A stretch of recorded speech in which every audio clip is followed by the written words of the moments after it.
السلام علیکم ورحمۃ اللہ وبرکاتہ۔ الحمد للہ وحدہ والصلاة والسلام علی من لا نبی بعدہ، اما بعد فقد قال اللہ تبارک وتعالی فی کلامہ المجید والفرقان الحمید۔ اعوذ باللہ من الشیطان الرجیم، فاسألوا اہل الذکر ان کنتم لا تعلمون۔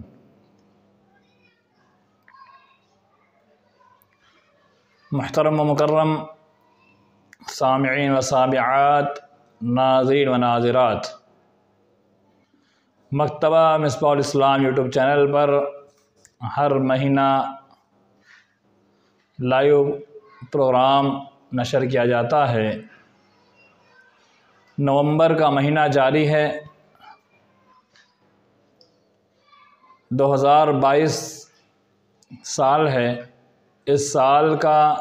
نومبر کے مہینے کا پروگرام آج بتاریخ 13 نومبر 2022 یہ پروگرام پیش کیا جا رہا ہے۔ آج کے اس پروگرام کا عنوان علم دین کس سے حاصل کریں۔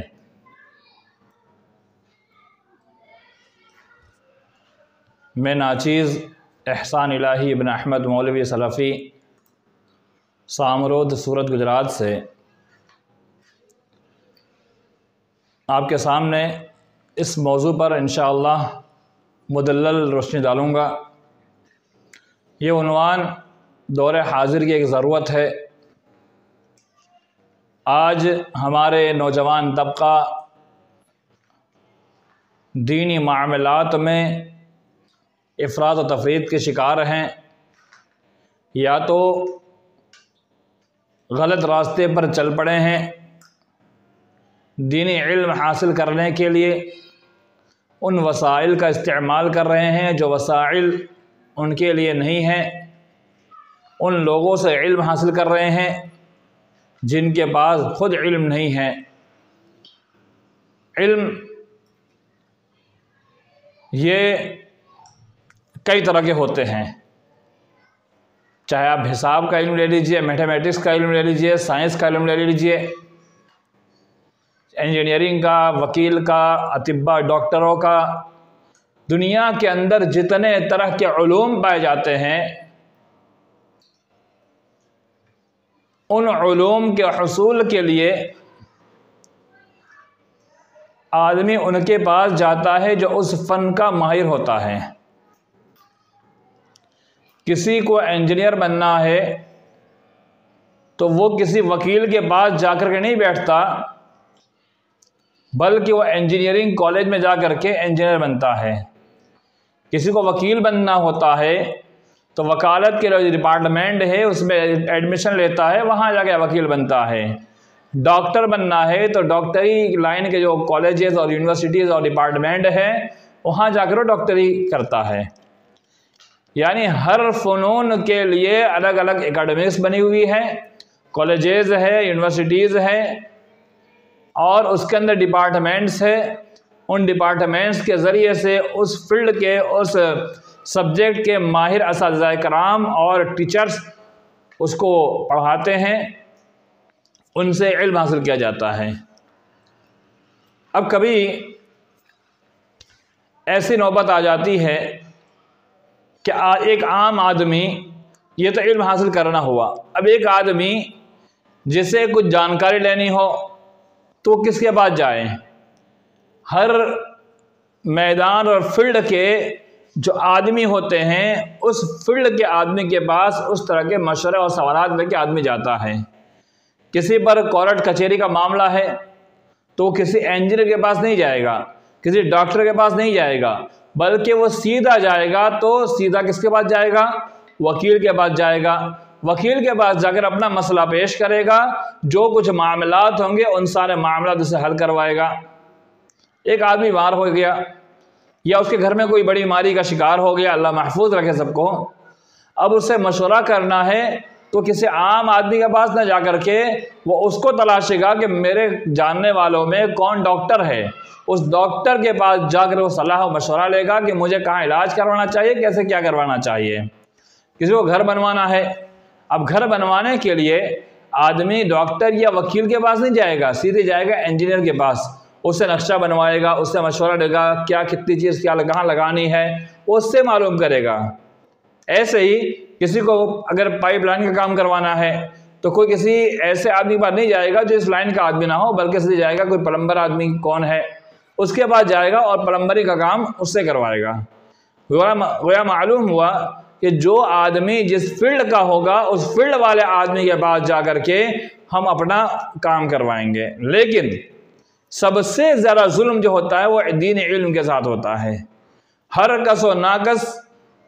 یوٹیوب چینل بنا کر کے، کیمرہ لگوا کر کے، اچھے اچھے ویڈیو بنوا کر کے اور دین علم کو جیسے من میں آیا ویسے نشر کرنا شروع کر دیتا ہے۔ اور اللہ معاف کرے ان لوگوں کو کہ جو پوچھنے والے، جاننے والے، سیکھنے والے وہ بھی انہیں کے پاس جا کر بھٹکتے ہیں، جبکہ قرآن میں اللہ نے کیا کہا؟ فَاسْأَلُوا أَهْلَ الذِّكْرِ إِن كُنتُمْ لَا تَعْلَمُونَ۔ دوسرا جملہ غور کیجئے، إِن كُنتُمْ لَا تَعْلَمُونَ، اگر تمہارے پاس علم نہیں ہے، جانکاری نہیں ہے تو کہاں جانا ہے؟ فَاسْأَلُوا أَهْلَ الذِّكْرِ، تو تم پوچھو، سوال کرو۔ کن سے پوچھنا ہے، کن سے سوال کرنا ہے؟ اہل الذکر، ذکر سے مراد کتاب و سنت کا علم رکھنے والا، ذکر سے مراد شریعت مطہرہ کا علم رکھنے والا۔ کیسا علم؟ دو چار آیت اور حدیث جان لے، دو چار کتاب پڑھ لے، دو چار کتاب جان کر کے فتوی بازی شروع کر دیں، یوٹیوب چینل بنا کر کے یوٹیوب پر فتوی بازی شروع کر دیں اور دنیا کے اندر اپنے آپ کو یہ کہلانے والے ہمارے پاس یہ علم ہے، وہ علم ہے، ہم ایسے ہیں، ہم ویسے ہیں۔ ان کے پاس اہل ذکر سے مراد دو کتاب اور دو چوپڑی پڑھنے والے نہیں، دو حدیث جاننے والے نہیں، دو تقریر سننے والے نہیں، بلکہ شریعت اسلامیہ کا علم صحیح معنوں میں منہج سلف پر چلنے والے علماء کرام سے حاصل کیا ہو۔ پہلا پوائنٹ، منہج سلف پر چلنے والے، یہ جملہ یاد رکھیے، منہج سلف پر چلنے والے اور ان کے پاس صحیح علم ہو، علم راسخ ہو اور اس علم کا وہ جانکار ہو، فنکار ہو اور اس کے پاس یہ سند ہو کہ اس نے اپنے استاد سے پڑھا ہو، کیونکہ اصول ہے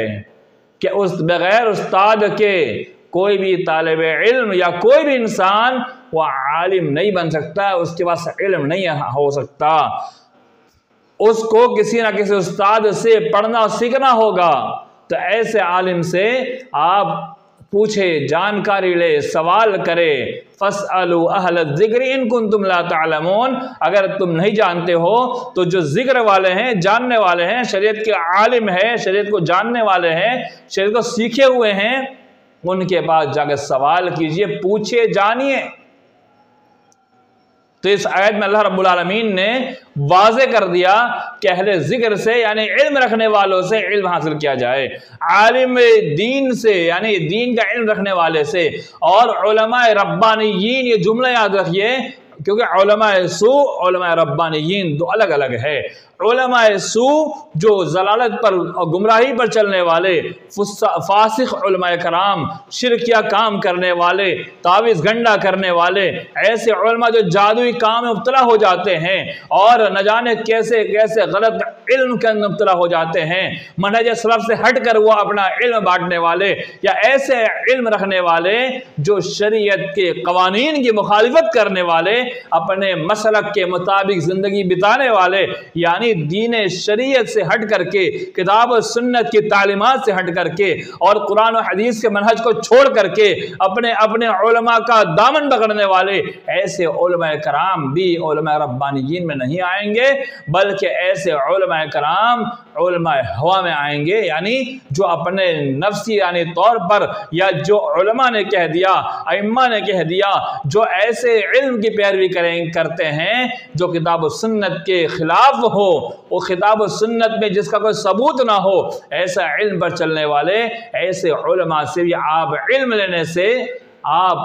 بچیں، کیونکہ یہ علماء آپ کو یعنی جو کتاب و سنت سے ہٹ کر کے جن کا مسلک و منہج ہے، جن کا طریقہ ہے، وہ آپ کو ایسی چیز دے دیں گے آپ جان بھی نہیں پائیں گے۔ ہوتا بھی یہی ہے کہ آج جو کتاب و سنت سے ہٹ کر کے کام کرنے والے علماء کرام، وہ اپنا عقیدہ بچوں کے اندر ڈالنے کی کوشش کرتے ہیں، وہ سوچتے ہیں، چاہتے ہیں کہ ہم کتنا اپنے مشن میں کامیاب ہو جائیں، ہم کہاں کہاں اپنے جو بچوں کو ہم پڑھا رہے ہیں ان کے اندر اپنے مسلک کو ڈال دے، منہج کو ڈال دے، اپنے عقائد کو ڈال دے، اشاعرہ عقیدہ کو ڈال دے، کتاب و سنت کے عقائد کو چھوڑ کر کے، دین اسلام کے عقائد کو چھوڑ کر کے، سلف کے عقائد کو چھوڑ کر کے، منہج سلف کے عقائد کو چھوڑ کر کے، صحیح طور پر جو عقیدہ ہے ان عقائد سے چھوڑ کر کے عقائد اشعریہ، عقائد ماتریدیہ، عقائد معتزلہ، عقائد قدریہ، چشتیہ، جتنے عقائد اس دنیا کے اندر پائے جاتے ہیں ان سارے کے سارے عقائد ان کے اندر رسخ کر دیا جائے، بٹھا دیا جائے، دے دیا جائے، تاکہ یہ بندہ کبھی صحیح راستے بنا سکے اور صحیح طور پر کام نہ کر سکے۔ تو ایسے لوگوں سے علم حاصل کیا جائے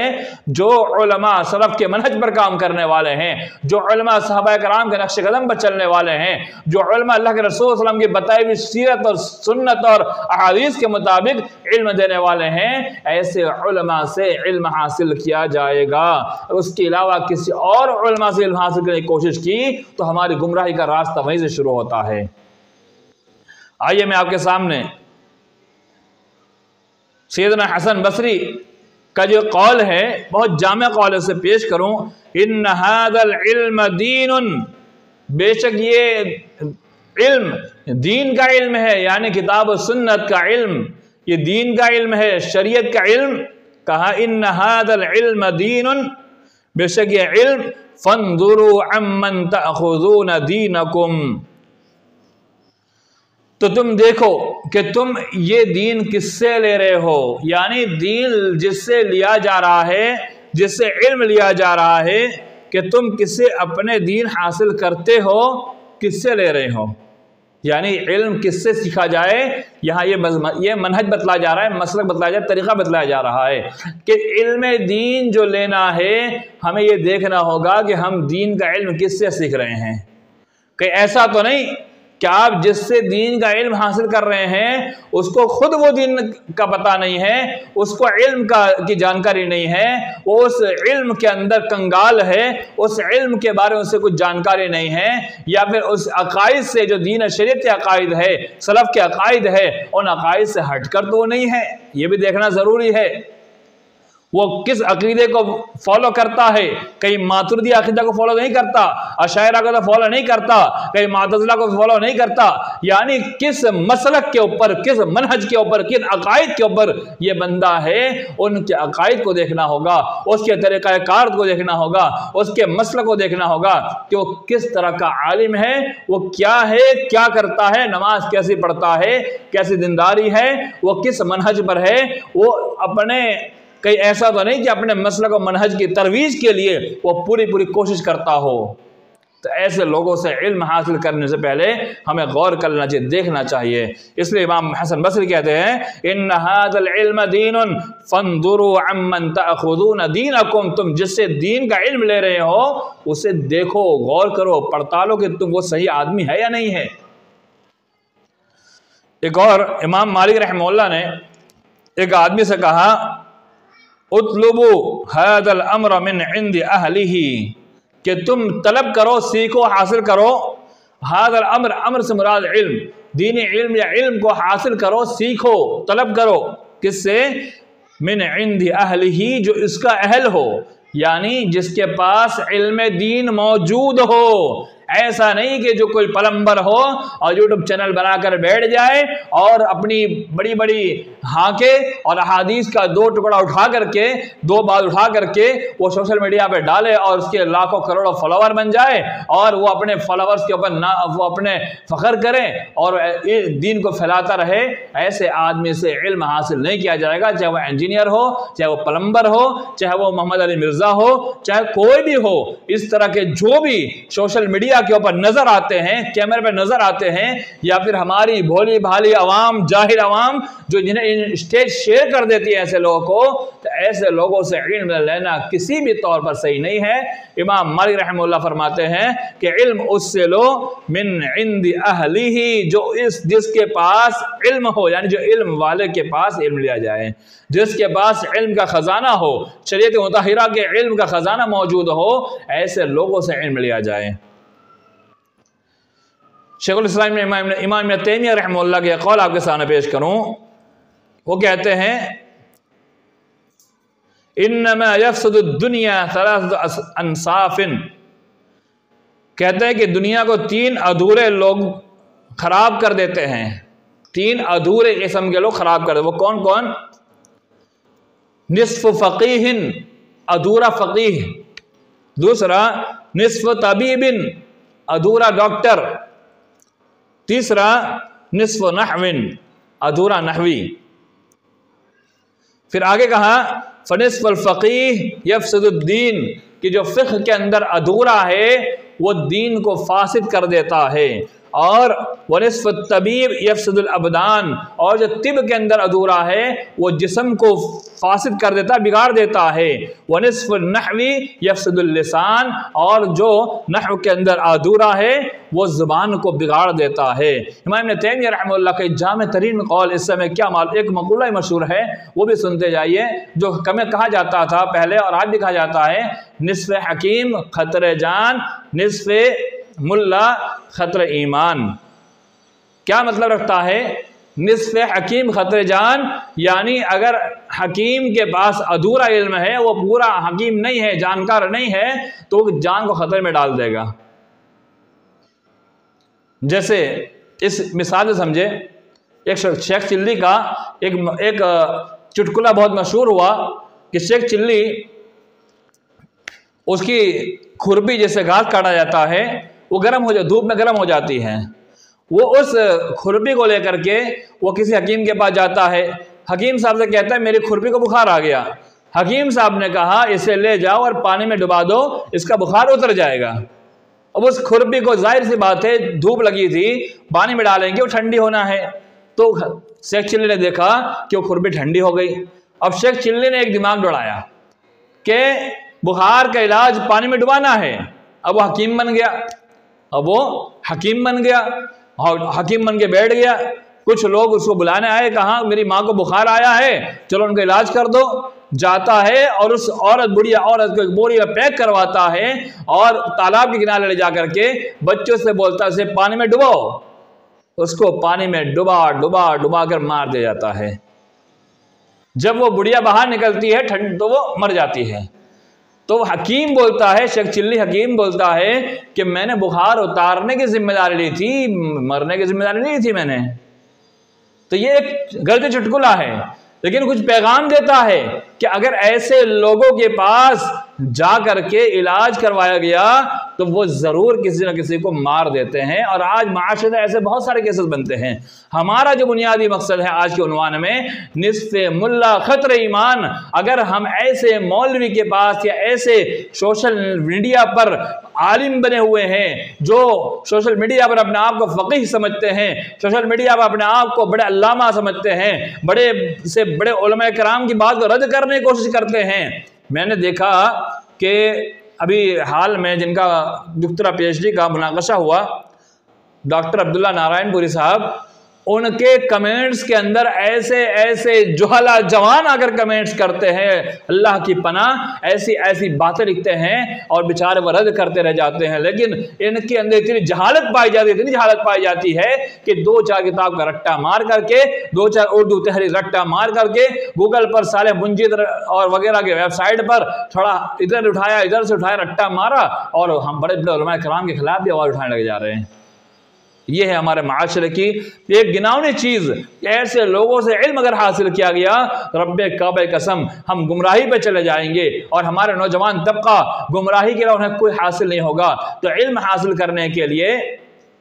امام مالک کا قول کہ اہل علم سے حاصل کیا جائے، اور اگر نصف فقیہ سے، نصف جاننے والے سے، ادھورا ملا سے، دو چار کتاب پڑھے ہوئے سے، دو چار تقریر سننے والے سے اگر آپ علم حاصل کریں گے تو آپ گمراہی پر جائیں گے، آپ ہمیشہ گمراہی پر رہیں گے۔ اور امام ابن تیمیہ رحمہ اللہ جو کہا ہے کہ نصف فقیہ کے بارے میں، یعنی جو ادھورا فقیہ ہے یفسد الدین، وہ دین کو فاسد کرتا ہے، تو ایسے لوگوں سے علم حاصل کریں گے تو دین کو فاسد کر دیں گے اور دین کو برباد کر دیں گے۔ آئیے دو حدیث آپ کے سامنے پیش کروں۔ نبی کریم صلی اللہ علیہ وسلم نے ارشاد فرمایا،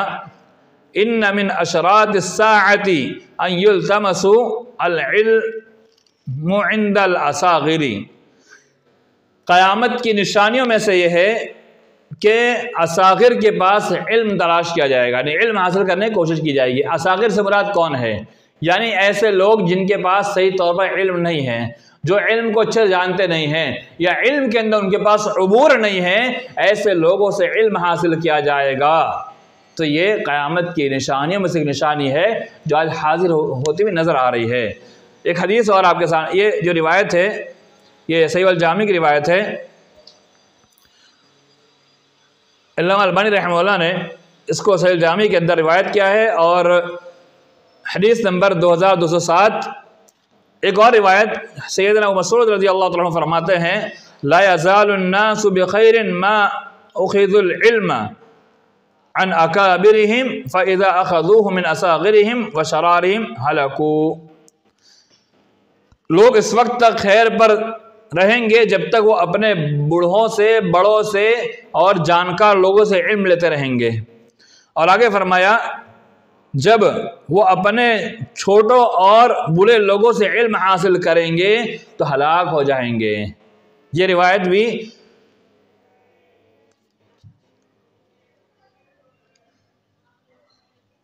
صحیحہ کے اندر، صحیحہ کے اندر یہ روایت موجود ہے، علامہ البانی نے اس کو نقل کیا ہے۔ تو یہ دونوں روایت سے کیا معلوم ہوا؟ ایک روایت سے معلوم ہوا کہ علم جو ہے علم کے اکابر سے، یعنی جس کے پاس بہت سارا علم کا ذخیرہ ہو، ایسے لوگوں سے علم لیا جائے، اور دوسرا کہ اس وقت تک زمانہ بلائی پر رہے گا جب تک علم اچھے لوگوں سے، نیک لوگوں سے، اکابر سے اور باعمل لوگوں سے لیا جائے گا، عقائد میں بھی صحیح ہو، یعنی ہر اعتبار سے صحیح ہو، ایسے لوگوں سے لیا جائے گا تب تک۔ اگر جب سے ایسے لوگوں سے علم حاصل کیا جائے گا جو کم پڑھے لکھے ہیں یا پھر دو چار کتاب پڑھ کر کے میدان میں اتر گئے ہیں، ایسے لوگوں سے علم حاصل کرنا جب شروع کر دیا جائے گا، یا فاسق اور فاجر لوگوں سے، گنہگاروں سے علم حاصل کرنا شروع کیا جائے گا، تو یہ امت خیر پہ باقی نہیں رہ سکتی اور گمراہی وہیں سے شروع ہو سکتی ہے، اور ہلاکو کا لفظ ہے وہ ہلاک و برباد ہو جائیں گے۔ آج دیکھیے مسلمانوں کی اکثرت دیکھیے کیسی ہلاک ہوتی نظر آ رہی ہے۔ وجہ یہی ہے کہ جس سے چاہے علم لینا شروع کر دیے۔ ایک دلیل آپ کے سامنے پیش کروں، وہ روایت پیش کر کے لوگ گمراہ کرتے ہیں کہ حضرت ابو ہریرہ رضی اللہ تعالیٰ عنہ والی روایت، آیت الکرسی والی روایت، کہ شیطان نے بتلایا تھا۔ شیطان نے علم نہیں دیا تھا، بلکہ شیطان نے یہ بتلایا تھا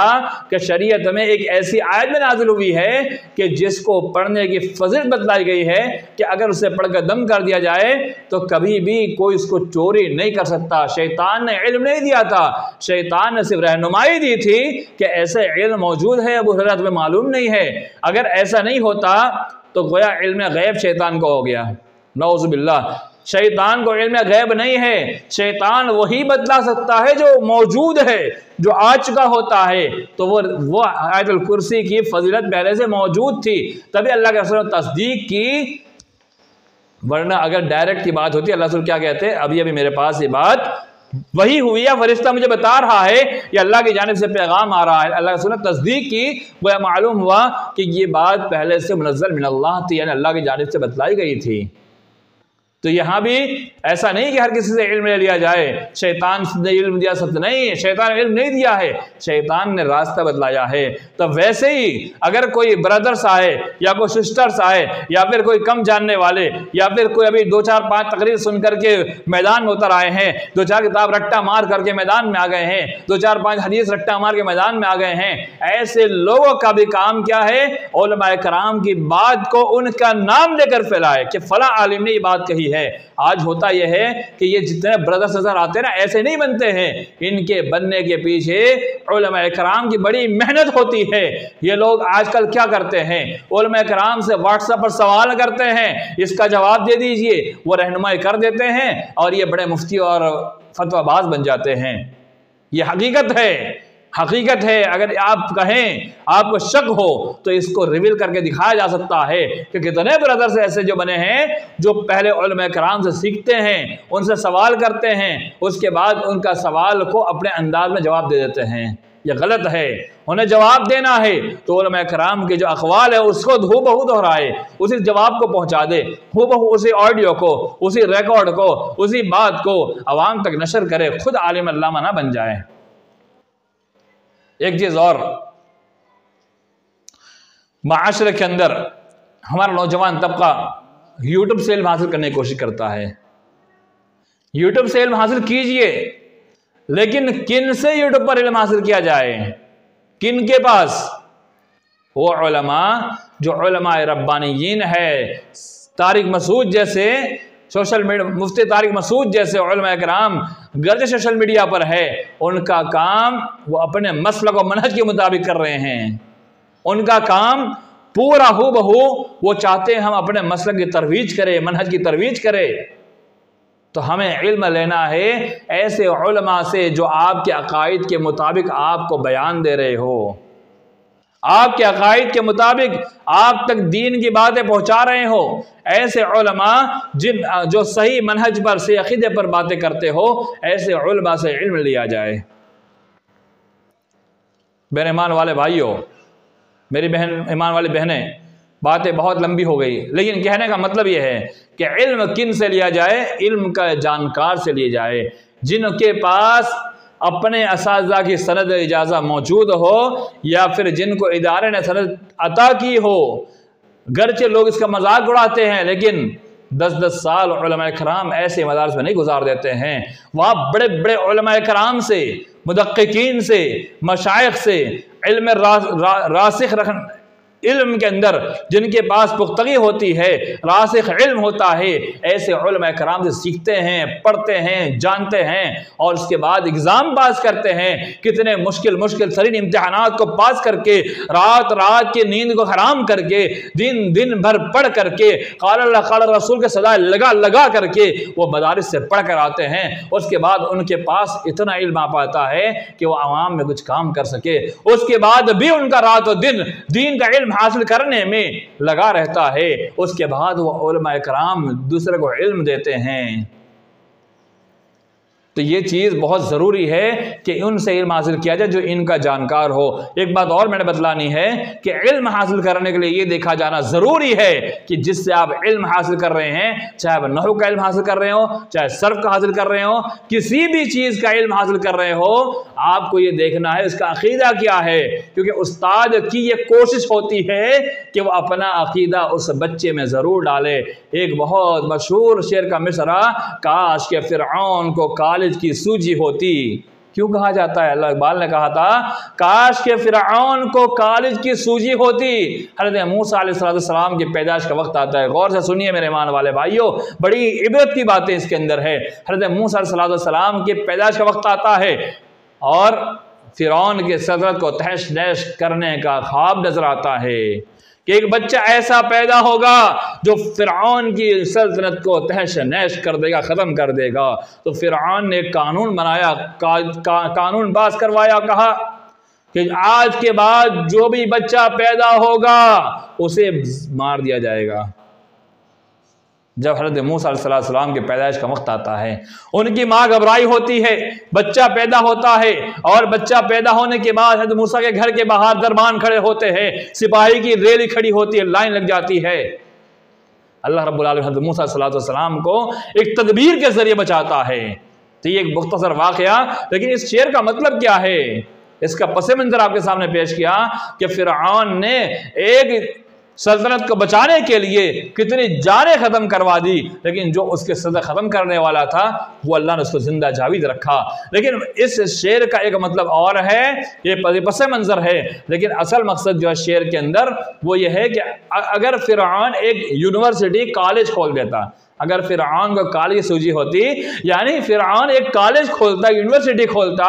اپنے مسلک کے مطابق، اپنے منہج کے مطابق، اپنے فکر کے مطابق علماء کرام یا ٹیچرز کو، یا جو اس کے منہج اور فکر کے مطابق جو